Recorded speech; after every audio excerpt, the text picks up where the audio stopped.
Hi guys, in front of me is Realme GT and let me show you how to add Google account on this device.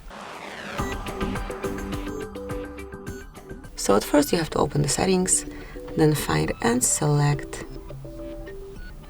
users and accounts and click on add account right here.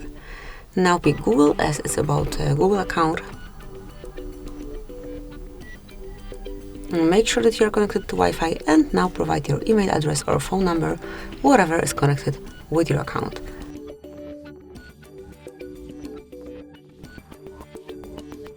And now provide your password, so let me do it off the screen. And as only the password is entered, just tap on next.